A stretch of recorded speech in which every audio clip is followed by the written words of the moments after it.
He's had so much bad luck associated with these names, believe it or not, over the years. But I'm not superstitious, and I want to tell you a little bit about how we got involved and the Italian connection. And I seem a little nervous up here, so I'm not so sure I know exactly all the particulars of the Italian connection, but I'm going to tell you a little bit about our own family and my father here. This is him in the portrait, not the But anyway, right now we're meeting in this whole building, and the building next door is part of Giannetti Studios. And I'd like to welcome you all here. At the present time, we're leasing this section of the studio to another artist, and all of these pieces of artwork in progress that you see around here are an artist and part of an artist's collection, let's say, Ray Caskey. He's a nationally known artist, and he's done a lot of wonderful monumental statues around the United States, and in particular in Washington. So what we're going to do, the reason we're meeting over here instead of our studio is that there's a little bit more room, and you'll see in a little bit. We have things going on over there, and we're up against a lot of deadlines, and they were actually slinging plaster around at 4 o'clock, and I was saying, listen, we've got to start this, we've got to clean this place up, and in just a few hours we're going to have people here to see what's going on, so it just wouldn't have been practical to meet over there. So I hope you understand why we're meeting in this time. But I'm going to just give you a little brief introduction and then take you over to our studio. We can walk around and show you some of the different things that we're working on, and some of the processes that we go through. In case you're wondering or you're not sure what ornamental plaster is, that's one of the things we're going to be talking about. That is ornamental plaster. That's probably as good an example as you'll ever find. That particular medallion came out of a historic house, or parts of it did. It's not an exact duplicate of the one that came out of a historic house, but it is now in the Richmond Room in the Metropolitan Museum of Art as a good example of ornamental plaster. And we worked on part of it, so I thought I'd show that to you just as a sample. When you go next door, there will be no mistaking what we're involved in over there, and I'll try to explain some of the things there. Joyce asked me also if I could to show a few slides, so that maybe after a brief tour over there we can come here and I can show you some of the processes when we're actually out on these jobs in historic houses. And we can go through them rather quickly, so it won't be too long. We're going to try to keep this to 1 hour, I understand, with including questions. If you have a question, I think we have a small enough group. Just speak up, and maybe we can try to answer it as we go along. But we'll try to stay on schedule, and I'd like to start by saying, plaster actually goes back, the use of plaster goes back really to the very dawn of civilization. They discovered caves in ancient antiquity that are plastered, where they actually use lime on the walls. The use of ornamental plaster or decorative plaster to actually decorate a wall or a house, believe it or not, were found in the pyramids. The giant pyramid of Cheops in Egypt. John, I know you've been there, but they have actually sort of friezes made in plaster. And the amazing thing is that many of the tools that were used by the craftsmen working in those pyramids, and that's 5,000 years ago, are really some of the very same tools we use today. This particular craft, the ornamental plaster, hasn't changed much. The techniques haven't changed much over the years and over the centuries. I'm just briefly trying to bring this all to get from Egypt to Brentwood. Basically, I think when it came to art, the Greeks really copied a lot of the statuary that was being done in Egypt. And those, you've seen those rigid monumental figures. Well, the Greeks, when they started copying, and they started out doing really the very same thing. But they started, within a period of really just a couple hundred years, developed what we call classical sculpture, what you see in a lot of the things around here, where a figure actually looks like a human figure. And so the Greeks really developed the art and architecture. And wherever you find architecture, you also have model makers who have to actually make the architecture pieces so that they can be carved in stone. We're going to be going next door, and I'll show you some of the steps that we're currently involved in doing some of those things. But as you know, and skipping through the centuries here, the Romans copied the Greeks, and then Rome really went almost overboard with their use of ornamental plaster. I think when they dug up Pompeii and they saw the wonderful friezes and the sculpture work and all of that work there, the work with the plaster, and some of it was perfectly preserved. It was just an amazing thing. And really it isn't very much different than some of the work that we do even today. I'm going to show you a house that's under construction now. They're just at the point where they're designing the crown moldings. And really some of these same patterns came out of these ancient ruins. Skipping along the centuries here and to say, well, how did this all get to America? I think during the period of the Renaissance, when the Italians really began to rejuvenate the classical ideas and to go back in antiquity to study the classic designs, a lot of the people from England, some of the great architects, and Robert Adam was one of them. I'm looking for Sarah. You're over here. I'm going to be talking about Robert Adam a little bit. He's here somewhere. Robert, and but anyway, they went down and went to Italy for a really extended vacation, you might call it, the grand tours, staying as many as 2 and 3 years, just to study these ancient ruins so that they could go back. And then they started really designing a lot of classical designs that went into the architecture of homes. And of course, as the colonies were developed, a lot of those same ideas came across the ocean to America. I'm going to show you some slides in a little bit, but basically, and we'll talk more about Adam later, Robert Adam. But anyway, bringing in the Italian connection, a lot of Italians really, it was interesting, you know, I have a little book here, I've been carrying it around, I must have misplaced it here. I've had it for years, I never opened it up, it was about Americans' contribution to America. I finally decided to read it. But anyway, it's really amazing that there were a lot of Italians that came over in the colonial period. A lot of them came from northern Italy, up around Tuscany, and they came over, and Thomas Jefferson got to be friends with a number of them. Some of them were experts with growing grapes and olives and things like that, and they tried to develop those crops here. But others came over and were artists, and they were great sculptors that copied George Washington and a lot of the early presidents, Jefferson and Adams. And so there was a feeling in the United States of this puritanical feeling that art was really not the thing to do. And so these early Italians that came over really tried to encourage art and music and the opera and these sorts of things. And they brought it over from Italy. And although it really wasn't fully accepted, for example, opera until the mid-19th century, I think a lot of artists started coming over. There was a lot of turmoil in Europe, and in particular in Italy, in the late 1870s because of the unification of Italy, and Garibaldi and all of that. I had some uncles that marched, my great uncles marched with Garibaldis, but this is passed down through our family. They were red shirts. Okay, this is something they were very proud of. But anyway, a lot of there started to be a great influx of Italian immigrants around 1870, 1880. And between let's say 1880 and 1910, almost 1 million Italian immigrants came from Italy and settled in various cities around the United States. In 1910, for example, there were 350,000 Italians in New York City.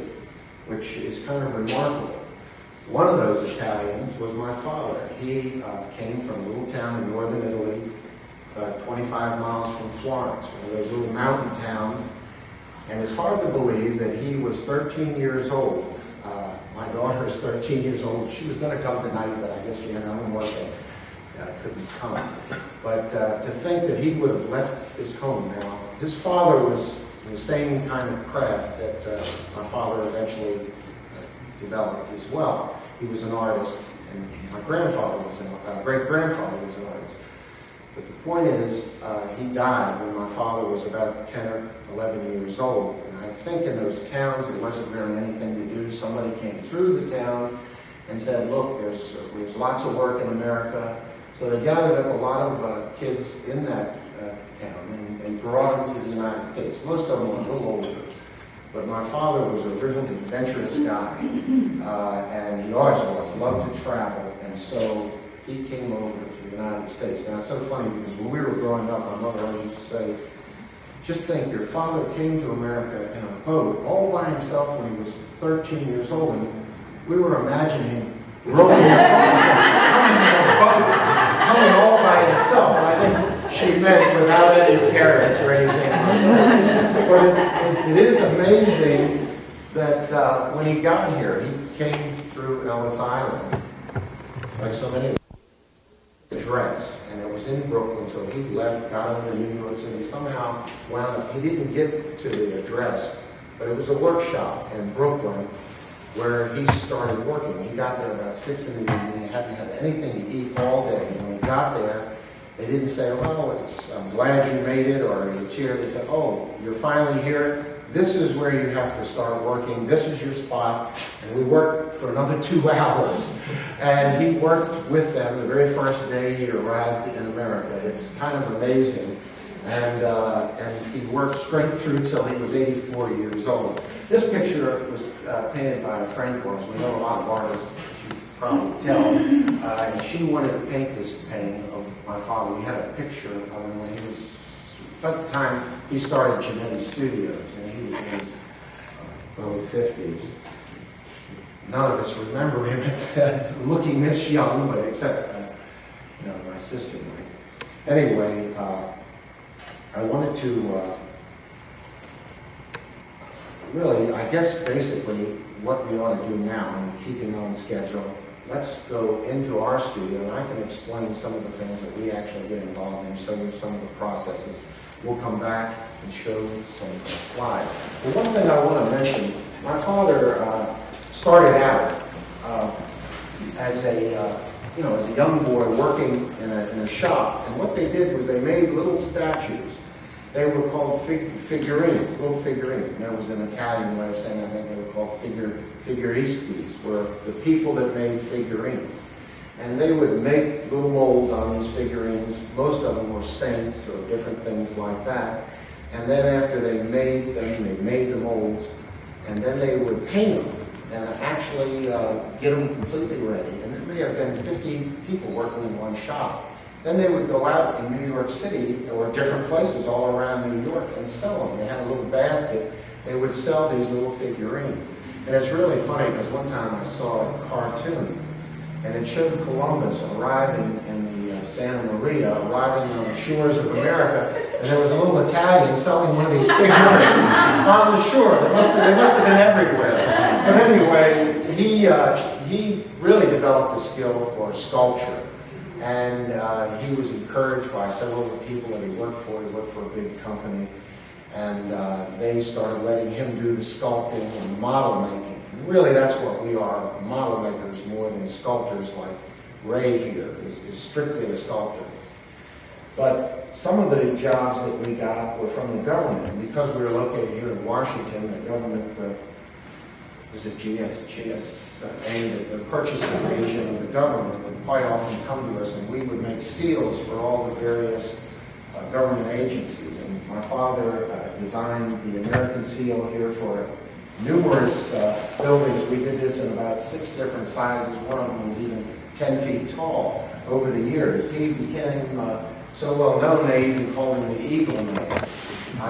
We put the eagle in there because he just And I think it's really a credit to him and the fact that he was able to come under such circumstances to this new world and to develop this skill and really start a company that we still have going. And one of my sons is very interested in the business. You'll see him in some of the slides, and he's working with me now. And he's very, very talented, and he's a sculptor as well, just like my father. It's just amazing. Some people just have this talent.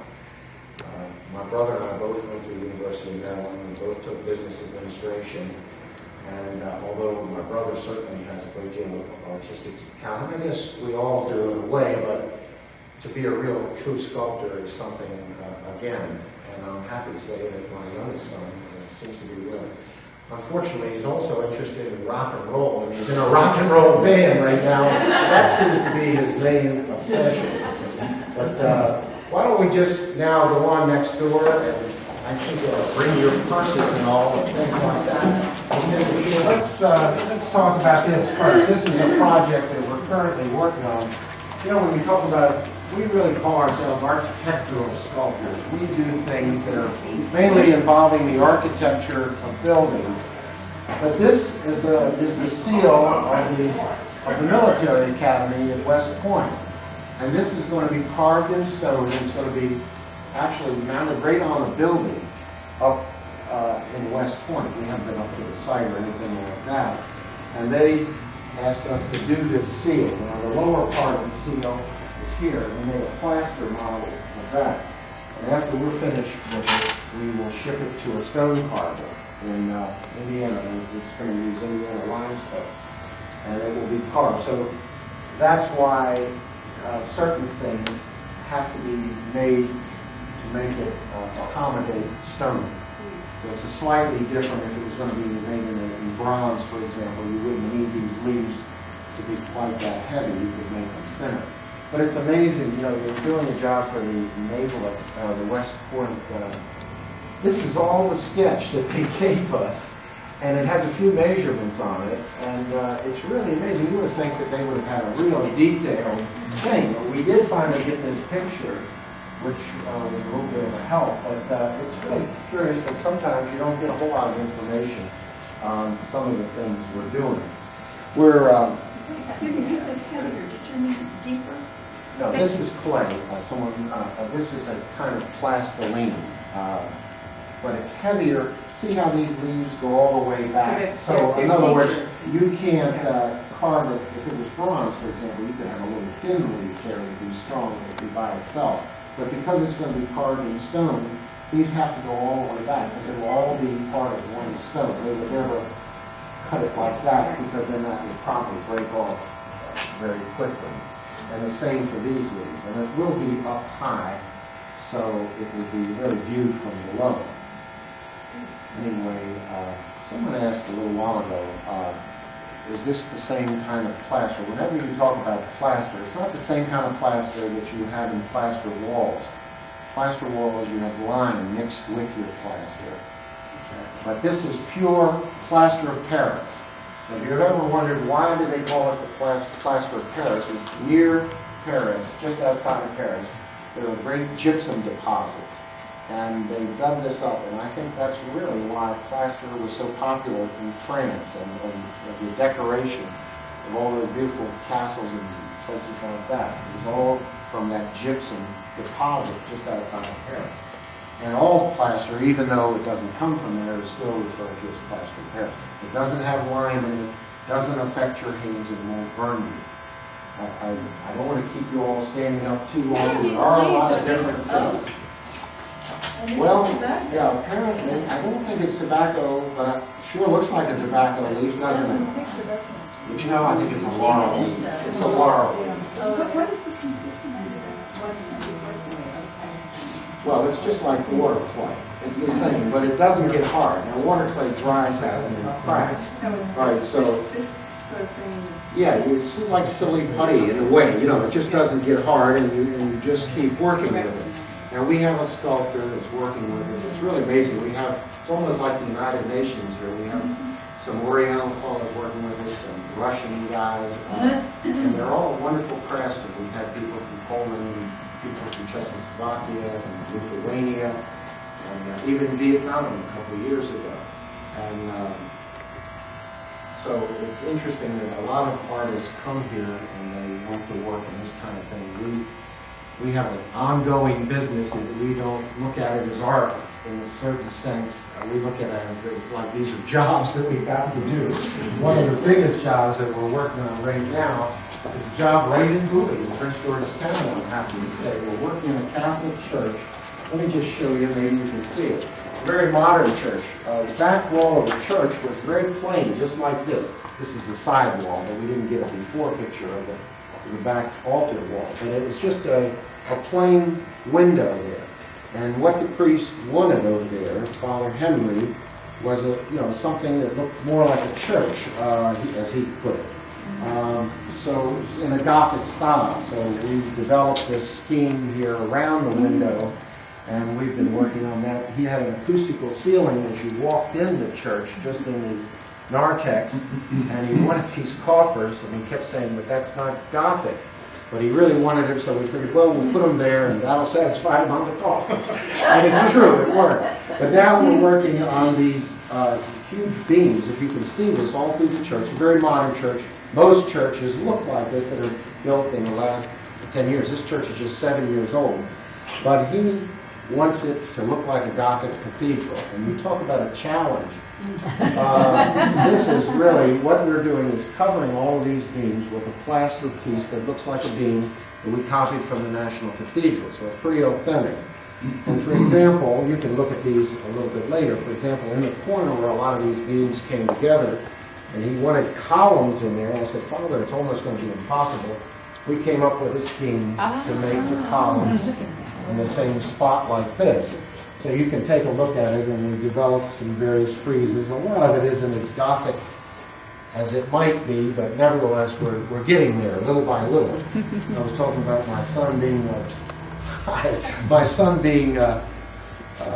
obsessed with rock and roll music. This has been my obsession for the last year. I cry myself to sleep. But anyway, we're not part. It's not just Catholic churches we're working. We just finished last year. In fact, we had to make Father work on this little temple. This is a Buddhist temple. And see all the little figures here. There's some of the pieces over on the table. There were about 34 of these little Siamese-type figures. Here's some here with these big Giannetti, and this is out on New Hampshire Avenue.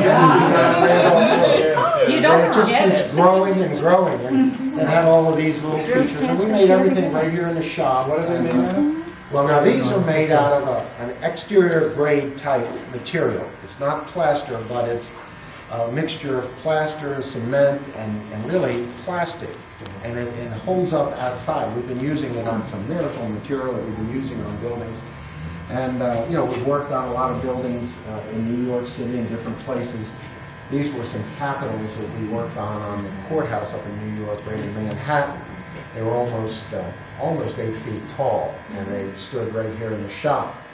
But it was fun going up to Manhattan and being about 5 stories up and seeing everybody going down below, working on scaffolds, making molds on what was left. There really wasn't, I have some pictures over there of the before and after. There really wasn't anything. All these leaves were gone. Now, the reason they had these models made is the building is deteriorating so quickly that they had to capture what was there. And believe me, if they'd waited another year, the stone was actually as brittle as a cookie, a chocolate chip cookie. For example, this was the Tweed Courthouse, and this is part of how Boss Tweed got himself in trouble because he owned the stone quarry where the stone came from, and he took a big rake off, and the stone was really inferior. So it's less than 100 years old, and it's almost gone. Now, the only problem is to carve all of these many, many capitals all around this beautiful courthouse would cost millions of dollars. And when we were up there, people were killed, just like here in Washington, being killed on the street. They were saying, we need 3,000 more policemen, or 10,000. That's what they were saying in New York. How could you do a restoration project under those circumstances? So they figured, well, we better take the models while we can They have them all packed away in a giant warehouse up in New York somewhere with all these boxes. You ever see that movie, the one, the Lost Ark, or the Lost Raiders of the Lost Ark? You know, at the end when they put that box in there, it almost reminded me of that. It was a big warehouse with all these boxes, and somewhere in there are all of the models for the Tweed Courthouse. But anyway, let's keep going. I'm going to take off my watch and just keep my eye on time because I don't want to hold you over.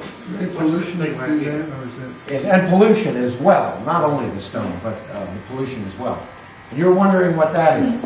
Well, believe it or not, we get more requests here for some of the most unusual thing. And maybe you know Vera down at White Sands.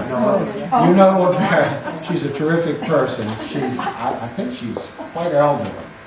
I mean, I don't want to take a stab at how old she is, but she is like going to live forever, and she's decorating this whole place in a sort of a Polynesian effect. This is sort of a Moroccan. This is the front door to her house. And although this isn't the actual piece that's going to be used on this little thing, we're in the process of making this is sort of what it's going to look like there. And that's the entranceway to Vera's house there. If you've ever been in there, you wouldn't believe it. She's got a swimming pool in the living room, a gigantic swimming pool, and all these unbelievable columns.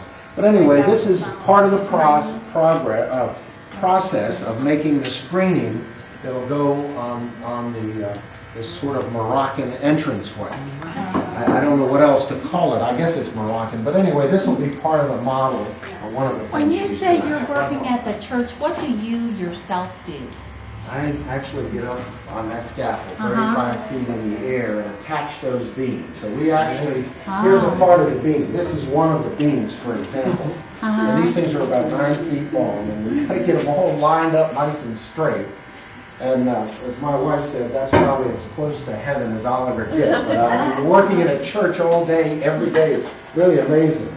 But anyway, that's part of it. And then we have another piece that goes up above it to make these wooden beams look like stone beams. If you've ever been to the National Cathedral, you will see those big stone beams. What do they appear to? Somebody get that. It might be a perspective. Second thought, don't answer it. Anyway, well, they're glued and nailed and screwed and all, really attached. This is a very heavy piece. They're actually much thinner than this and lighter. And we nail right through it and glue it onto the beams that's there. So that this is the bottom of that beam protruding down. Sorry. Anyway, you can take a quick spin through here and look at Maybe it's somebody that got lost and wanted to know. I was telling you about the column. That's the top of the column. As you can see, it was really quite broken up, all of these pieces. Over here are some different examples of ornamental plaster that we go out and install in a lot of people's homes. I'm going to tell you a little bit more about that over here in a second. Watch that clock. And you take a look over there. It's really amazing. If you look around the shop, we've got things from the Capitol building, the State Department, that Corinthian Capitol on the corner of that shelf was from the State Department. That is, the President's, not the President's secretary. Secretary of State. If you enter his office, that's the Capitol from there. The Capitol above that is from the East Room of the White House. That's the Paradise from the White House. And so we have work here from the Capitol, the White House. This is from the Capitol building in Providence, Rhode Island. And these were carved in wood originally, but they were all deteriorated. We made plaster, not plaster copies, but then we made these exterior grade materials, the same as I was telling you about before, and they're up there. Wow, they carved in stone? No, we made them here. The actual piece that was used up there. All right, let me get into one thing real quick here. I'm going to tell you about this particular point. You're all familiar with the Calvert Mansion up in Riverdale. It's just under restoration. All right, this building was built in 1801, 1802, 1803, somewhere along the line.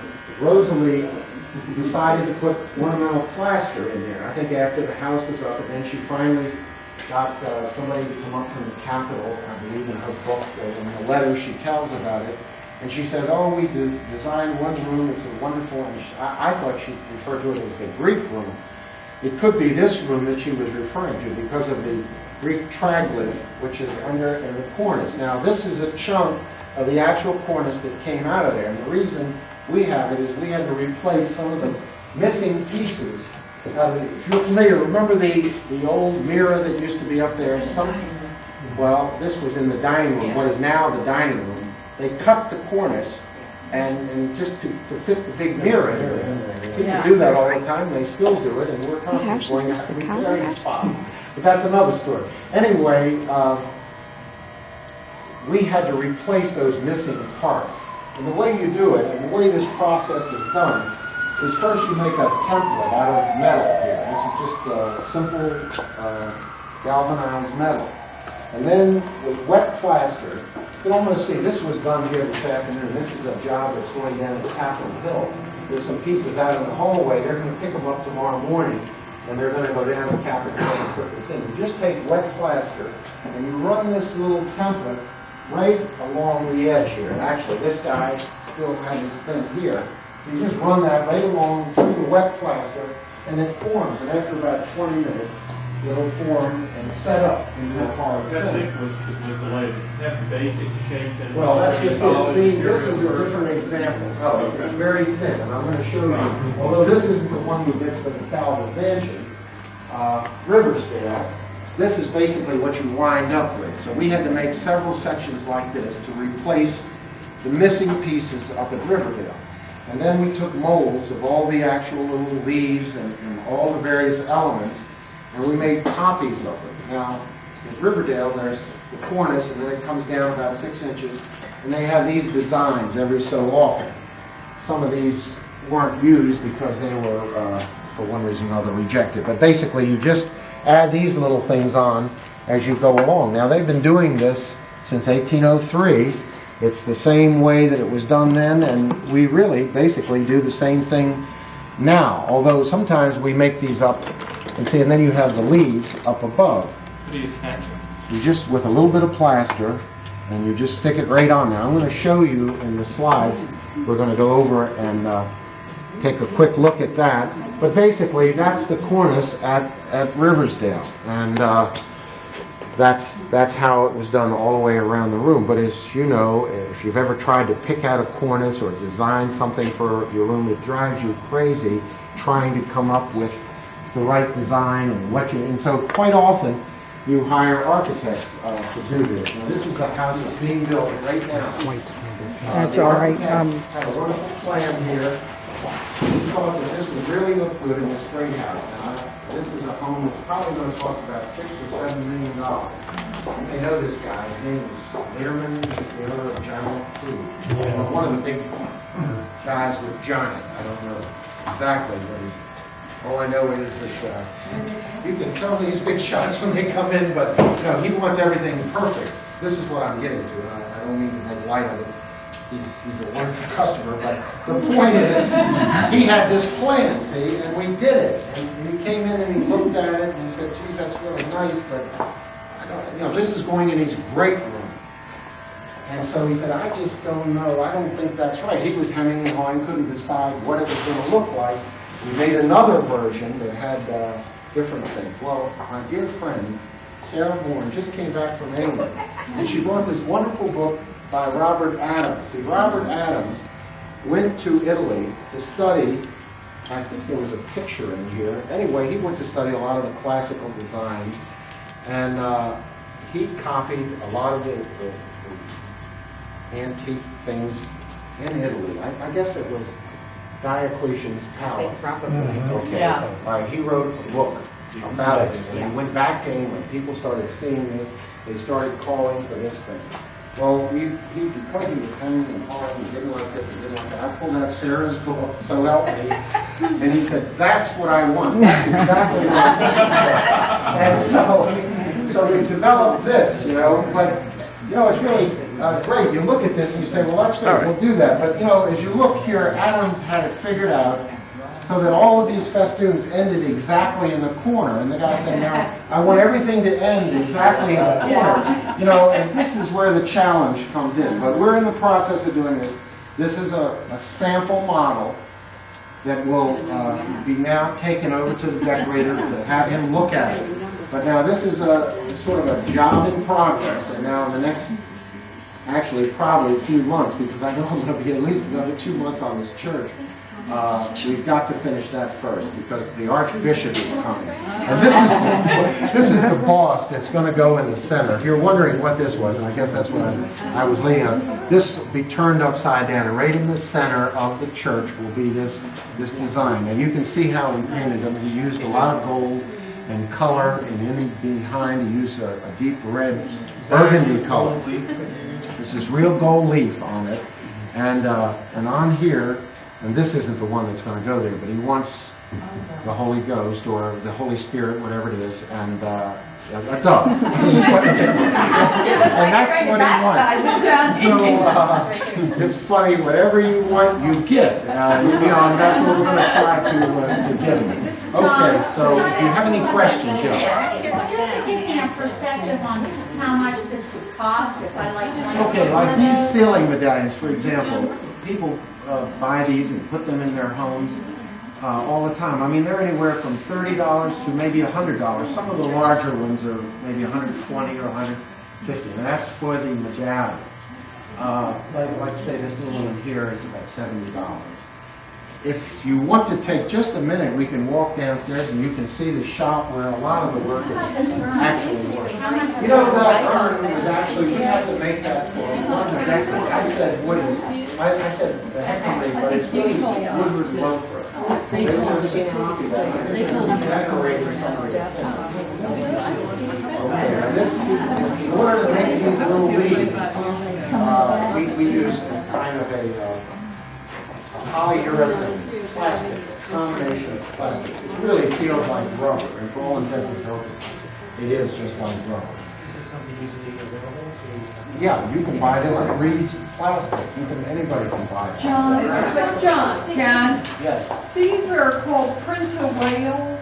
Are they? Well, they might be considered that, but we had a real good example of something that Prince of Wales. It's really the three feathers. Prince of Wales is really those three feathers. You've seen that on a bottle of whiskey. Yes. What did she say? The leaves there. Yeah. Very Victorian design. As you can see, some of these medallions up here all came out of houses dating around 1850 to 1860. Some of them in Prince George's County, and some of them in Washington, nearby Washington, Gallaudet College, for example, the home of the president. And so it's a beautiful Victorian house. It really is. It was a wonderful job to work there. But you know, we just worked in a home down in Edenetta, down in Port Royal, Virginia. And they had this ceiling. That house was, even though it was older, it was sort of refurbished about 1854, almost the same age as this. And look at the similarity of the leaves. This is the original. The whole ceiling fell, so we had to take the pieces and piece it back together. These are the new ceiling parts. You can see some of the ceiling in there. The ceiling was plastered, and then we added all the ornamentation. This is a little picture that I was happy to work down there, down at Mount Vernon. And about the only thing I did was to put that rosette in. Really, it was in very good condition, but they had a few missing ornaments, and it's always fun to work in a place like that. I don't want to keep you too long, but this is one of the friezes from the church. We were experimenting with different colors. We decided not to go with the red grapes and make everything gold. And this is part of Vera's front door here. This is the hole. That's all this stuff is cast. You pour that. That's right. These things are all cast. Now, for example, you would make a liquid, you mix up your plaster over here with water and your plaster, and then you pour it in these rubber-like molds. They're actually a kind of a plastic. After about a half an hour, 40 minutes, it sets up, and then you can take it out. Let's see. I can do this without messing it up. and then you just take it right off. Basically, that's what it is. Now, this is a crown molding. This is a small crown molding. It's going in a home somewhere on Capitol Hill because, again, it's a small job. They just want to put this in one room. But this pattern actually came out of the White House, and this is what we call the White House crown molding. And the reason we had it and why we were in the White House is they were doing the First Lady's ballrooms, the gowns, the First Lady's ball gowns, the Smithsonian. So they had to recreate all the rooms from the White House. And back years ago, we had to copy the ornaments from the White House. Some of these panels up here, there's the girl with the urns here pouring, those Grecian. The big one is actually a copy from the White House. These were scaled down versions because everything for the Smithsonian had to be scaled down. The rooms weren't quite as large as you might expect. John, excuse me, on something this long, do you have any sort of reinforcing? Yeah, it's reinforced with this hemp fiber. See, all the plasters. Now, a lot of these new products that we're starting to use, and there's some examples over here, we're starting to use fiberglass and stuff like that. My father always frowned on this sort of thing because he always thought that the old methods were the best way. Now, this is a mold of a pineapple. I don't think we have any here. Upstairs. There's some upstairs, okay. Yeah, but anyway, it's a quite large pineapple, and it's going to be used. And you see, it can be very thin. It's reinforced with this fiberglass. But the other, well, you can use these molds over and over again. Now, we used to use something called glue molds, which were gelatin. They were animal glue, melted horse hose. And that you could only use maybe 50 times, and then you had to deteriorate. You could never use this because this gives off a lot of heat, this new material. So we use that, we use these new mold materials to make these other kinds of heads. John, Yes. but your Crown crown moldings you have over there. In other words, if somebody would want something different, you would make up the... Well, every pattern and everything you see here was made for somebody at for one the- time or another. So These then are you could either do it if you wanted something stock new, then you or- could do that. yes. If you wanted something that you already had, That's right. you could do that. That's right. Now, every once in a while, we do a job with somebody with a pretty big head, and the guy came and got us. He said, absolutely, you cannot copy this, you cannot use this. This is mine, and we of course agreed to do that. So you know, we wouldn't copy something that somebody. But a lot of times people say, hey, look, if you make this for me and give me a good price, you can use it wherever you want. You see what I'm saying? A lot of people will say that. And like down there at Edenetta, I mean, that was a big job, restoring all that plaster work. And she said, if you would like to use this anywhere else, that would be something that you could do. And we will if we can, but there aren't many people that do Victorian crown moldings. Conversely, would you charge a lot more for the guy who's going to have an exclusive on it? Well, it does, really. It costs a lot more. I mean, this man upstairs, I don't want to talk in terms of money, but I mean, let's just say he's already spent like $4,000 and he's just now come to the point where he's, you know, we had to make the thing 2 or 3 times, run all over town, show it to everybody, and basically he comes here, but his decorator, they want to check it out, and everybody's got to look at it. It's amazing, you know. We've worked in some of the different homes of, you know, Herbie Half, for example. He's been in the news. Well, he built a big home, about a $5 million house. Well, all of his crown moldings were all custom made. Every detail, architectural detail, was all custom made. It's tricky, but if you know anything about Herbie Half, you better make sure you've got a good contract there, because he's a sharp businessman. But you know what? Everybody that's had a hard time, we didn't have a single problem with him. But it was funny because he did call me over to the house after we had already finished. It was about 6 months later. And he said, Giannetti, you better get over here right away. So I said, oh my gosh, something must have fallen or something. We go up there, he takes me upstairs, down the hall, into one of the guest bedrooms, and into a little bathroom where we were putting some crown molding, almost like this White House is in a little bathroom. But they ran a mirror across one wall, about that much. And he said, look, you stopped the crown molding there, you didn't run it across the top of the mirror. And I said, well, the mirror was already there, and I couldn't nail it into the mirror. And he said, oh, okay, but you owe me a credit on that $6 million house. That's a true story. But anyway, he was a pleasure dealing with because, you know, he had gone to Italy. He was in the Second World War, and he was in the Italian campaign. And he would come in there and spend hours and hours with us talking about this ornamental plaster. It was like he didn't have anything else to do. And back when he was building that house, they had the terrible crash of the stock market when everything fell hundreds of points, 200 points in the paper. He would sit around and just literally chat with us for an hour or so every day. And I said, Mr. Heft, I said, I saw in yesterday's paper, they said you lost $60 million. Is it possible? Because he was just chit-chatting like we didn't lose 60 cents. And he said, no, it isn't true. He said, I only lost $54 million. And he said, you don't look at it in terms of how much you lost. It's how far you've come in the last 30 years.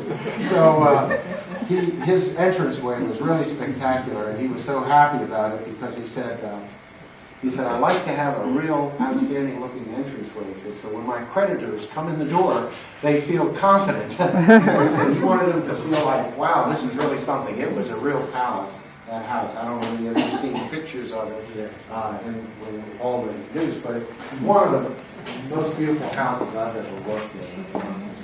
It wasn't a historic house.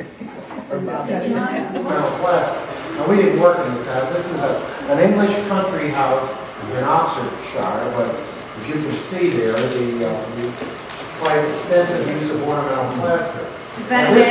This is a room by Robert Adams, who designed with all those little classical features and different designs. This was in a townhouse in London.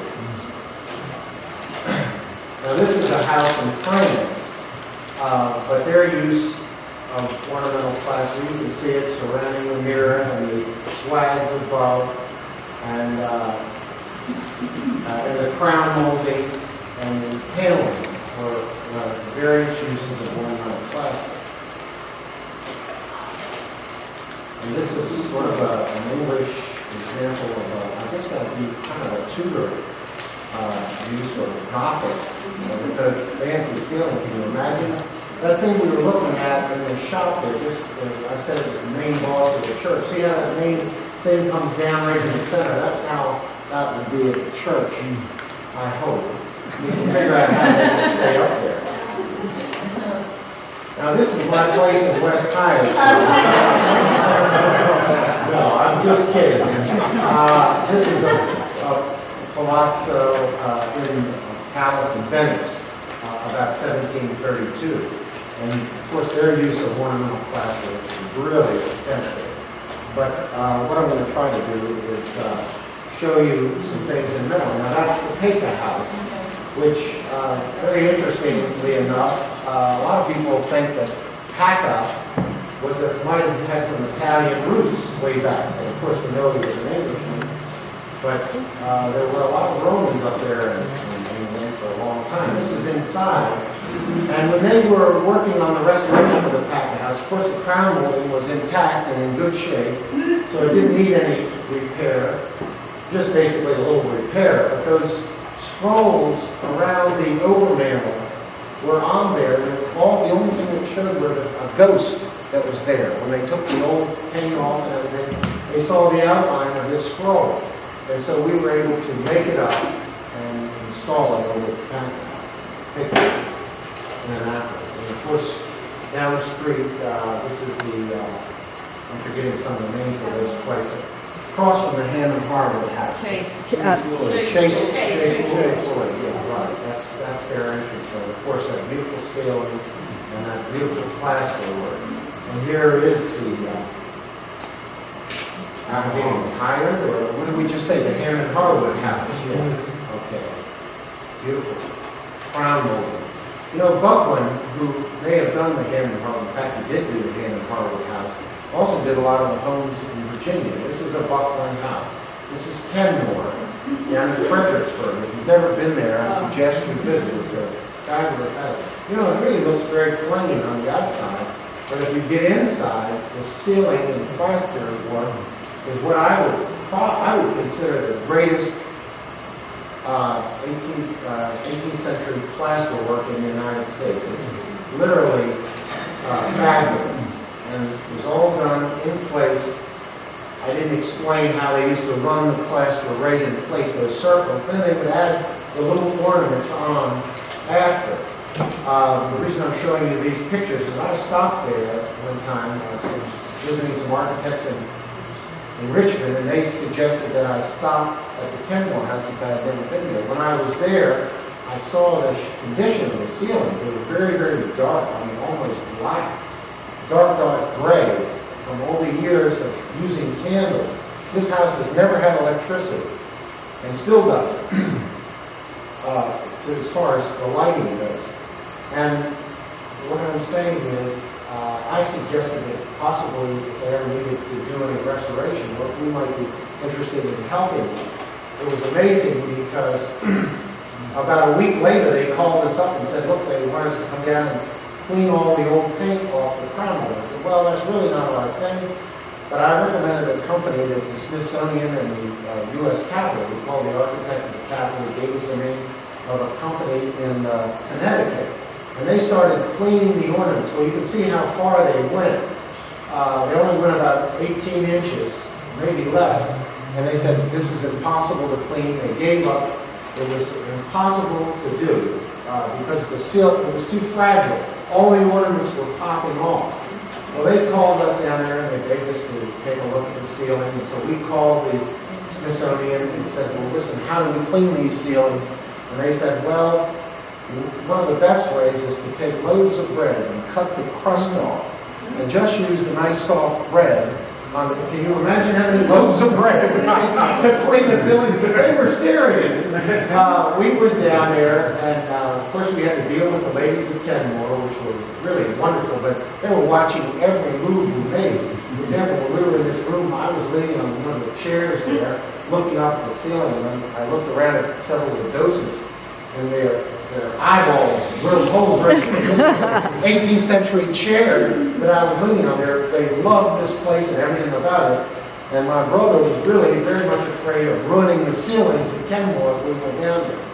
But I convinced him, I thought we could do it. It seemed like they were very stable. And a couple weeks later, we got some scaffolding, we went down there, and we used this a soapy solution, almost trisodium phosphate and water.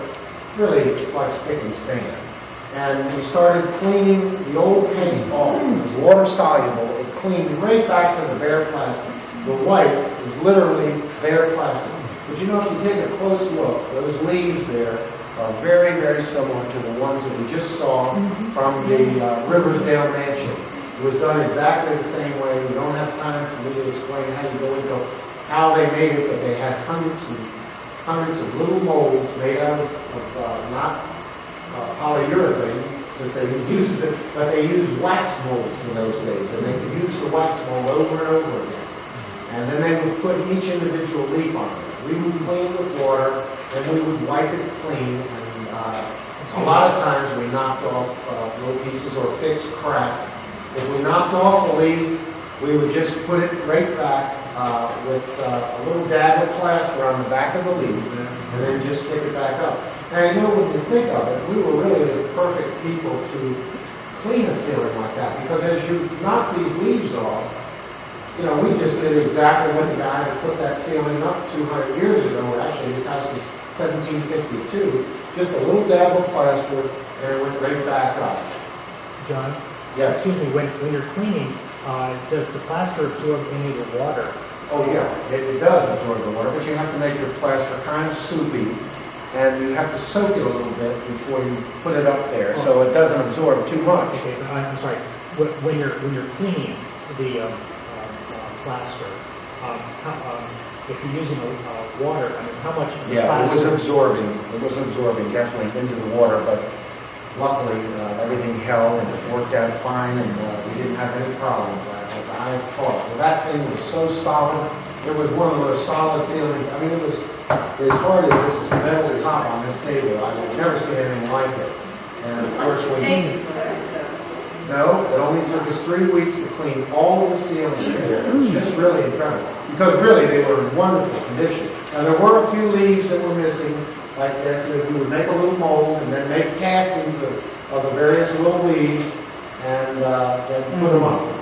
Now, this was sort of a before shot. Actually, it isn't fair because it's kind of a lousy slide with the light, but this is really the Snow White. Now, when they had to paint it, because we got it back to the bare plaster, they use the same kind of, sort of almost like a whitewash. It's called white casing paint. And maybe 100 years from now, they'll clean it again. They could use the same method, take it right back to the bare plaster. Because the casing, which was what was on there, washed off. And that's the band and the corners. And this was a house in Annapolis, the Upland Sky House, and it has all heads on the front. Now this house, we worked for Mrs. DuPont in there, and they had some wonderful ornamental plaster. There was, most of it was missing. It had been torn down. Now, this house had been a convent for over 150 years. All that remained was a little fragment of the crown molding right over the fireplace in there. And that had been covered by a tin ceiling. Luckily, we were able to copy the crown molding, and you could see how the thing was put together, and you could see the nails itself. They dated from the 1760s. So it was really a very old crown molding. She was telling us she bought that house at the time for about $250,000. It's on the market now, if you're interested, for $1 million, I think. It's open for visitors. But anyway, here's how we replaced the missing crown molding. We nailed up glass. We put plaster on the back of the pieces. We had to plaster it up because you couldn't nail into it. You couldn't nail into the ceiling because she used a drywall ceiling. I wouldn't have done it, but it is a little cheaper. She's trying to save money wherever she could. Anyway, that's how you put up the section. Now, notice in this case, we put all the ornaments on ahead of time, and they were made right into the casket, not placed on like they were originally. Now, this also was a money-saving factor, and quite often you have to do things whichever way to accommodate the budget of the person that's hired you to repair it. This is a different room, but we did the same thing in this room, and it shows the finish effect in the room. The crown molding is all replaced.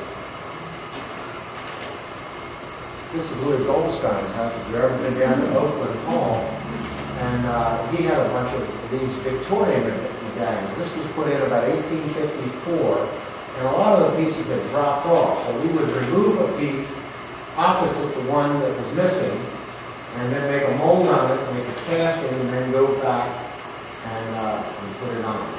And then that was the finished product. Now, it had been painted maybe 50 times, so we couldn't take the paint off the new piece, because then it would stick out like a sore thumb. So you have to just fix it, to the way you can best it. This is another Victorian room from the Metropolitan Museum of Art. But you can see the pierced plaster work and the crown molding. See, you can see the little black, it's actually right through. It's called pierced plaster work. And quite often you see this in the early 1850s. After about 1860, that process totally disappeared. You never see it again. This is Riversdale. The ceiling fell about 15 years ago, and we had to replace that center medallion. It's funny because when the guys were in there checking for the paint, they were scraping along. It only had one coat of paint on it. And they were mystified. They didn't realize that was a brand new medallion that had been put up there. But the crown molding, of course, in Riverdale is all original. And this is another house in Upper Marlboro in 10. And I had other slides in here, but I removed some of them to show the repair process. So we repaired this one in place. And this is in Louisville. This was 1824. So you can see how the styles changed in the earlier period. They ran the plaster in place and added the leaves, like we showed you next door, by just adding those little leaves in there. The outer ring was run in wet plaster and stuck up. Louisville is in a very bad state of repair right now. I'm hoping that it will be saved, but it has some wonderful plaster work. Just real quickly, this is a place in Annapolis, it's Johnny's Sweet Shop, but it had a lot of this architectural ornamentation that was missing. It was all carved wood. Well, we replaced it in another material, not plaster, but an exterior grade material. And we placed, you can see up above, that was the original, and we were able to copy that. And it was really a formula, kind of an epoxy arrangement there. No, something like 500, the same sort of thing, but which we did it here. And that was Suburban Trust at the time. And we did a little bit of work down at the White House, as I mentioned earlier. It was a great dining room. And really a wonderful experience to work in it. But you can see it wasn't a lot of work. It was just little pieces, fragments missing. And those were compo. That's the chair rail. And we had to miss just put in all the missing pieces. I don't know, over on your right, you can see those people. They thought it would be very interesting to let the tourists come through and watch the restoration in progress. See, the problem was they changed doses about every hour. But we had to sit there for 8 hours and listen to each spiel. And I can tell you everything about that room. For example, that mantle was given to George Washington by a wealthy Philadelphia merchant. And the andirons were given to him by a wealthy South Carolinian planter. And after about 3 or 4 hours of listening to that over and over, in fact, I was saying George Washington probably would have been arrested in this day and age, taking all these gifts from everybody, because everything was a gift from someone. It actually drove us mad, and we had to get it to stop. And I have one picture of that ceiling there, and it's interesting because back in 1947, part of this ceiling fell, and they hired my father to go in there and repair it. But back in those days, restoration was not as acceptable as it is nowadays. And the women of Mount Vernon were saying, now this is a hush-hush thing. It's like top secret. Don't tell anybody about it. We don't want anybody to know that it's not the original ceiling. But a large majority of that ceiling was replaced, and I don't think it makes much difference. I think we did a great job of replacing it. I put this slide in because this fascinated me. This guy had a one bristle brush. He was going around. I'm saying that in jest, but I mean, he literally painted all of those little ornaments all the way around the whole place. This was a project we worked on, and we're almost near the end here, down in Washington. One of the most beautiful buildings. It's the Brentwood Gallery of Art, just across the street from the White House, diagonally. And as you can see, it has a lot of ornamentation. We had to actually go up and copy and make molds in place of virtually every ornament on that building that was different than every other one. We only had copied one frieze, one scroll, and one drop of it, one capital. But it took us 4 years to complete the whole project, and we worked all year round, winter, summer, the spring, right through. And I was telling everybody I had an office on the second floor of the Brentwood Gallery, but it was on the outside. But anyway, it was a lot of fun working there. This is literally the last stone that we did. We would take the keystone off, and then after we make a mold, we make it, we copy it, and make a plaster version. Then they would make a new stone. This is a finished stone. Then they would make a new stone, take the old stone out, and put the new stone in. Dedicated to art. You know what? I'm going to stop right there. And if you'll hit the lights, I have here dedicated to art. That's my son Gregory. If I could have only frozen him at that age, it would have been wonderful. But now he's in the rock and roll, as I was saying, and all of that. Anyway, I hope you enjoyed those slides. And if you have any questions about anything, I think we can continue to talk about this. And I think we just went 10 minutes over, so that wasn't so bad. And I hope I didn't keep anybody longer than you expected to stay. But if you have any questions, and you're welcome to walk around this studio here. As I said, we lease it to a lot of different artists. A lot of people don't know we have a real art colony right here in Brentwood, Maryland. I mean, we have Jimmy Lou Mason back in the corner. she has done several presidents, President Johnson, President Truman. She's done monumental statues all over the world, although she's in Italy now and her studio is sort of closed up. A lot of these artists go over there and work because it's a little, not cheaper from the standpoint of working here, but working with other artists who can help them enlarge these statues. For example, these little figures there right above John's head there, those are going to go in a park down in Charlotte, North Carolina. Each one of those pylons, so to speak, represents some textile industry and the tobacco industry, various things like that. And they're going to be 25 feet tall. So a lot of times artists have them enlarged in Italy or different places, and then they put the finishing touches on them. And they make the scale models here. But anyway, I think we've got some refreshments, and if you have any questions. And for anybody who didn't register, we do need a yellow form filled out. I suggested to a couple people that they wait till the break to do it. From the time before the mold, you said it took an hour? Yeah, I was going to have my nephew come down and make him a dad, and one of the things the old timers would always say is, never let anybody see how easy it is to do this. Actually, if you stir your plaster up, it'll set in about half an hour, maybe 20 minutes.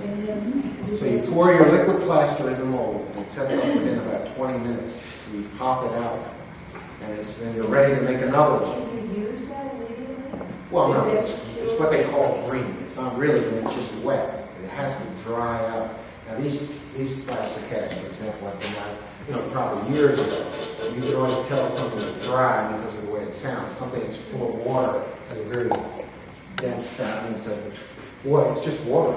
For instance, in the medallion, from the time you made the plane, could you actually install it? We installed it just literally days later. We could actually install it that day. I mean, because we use screws, and if you're going to use plaster, which quite often we have to do, you need it wet anyway. And I was telling you, I have to dip it in water so it doesn't absorb the plaster too much. So you're sticking plaster with plaster, you want it wet. But basically, we use like mastic screws.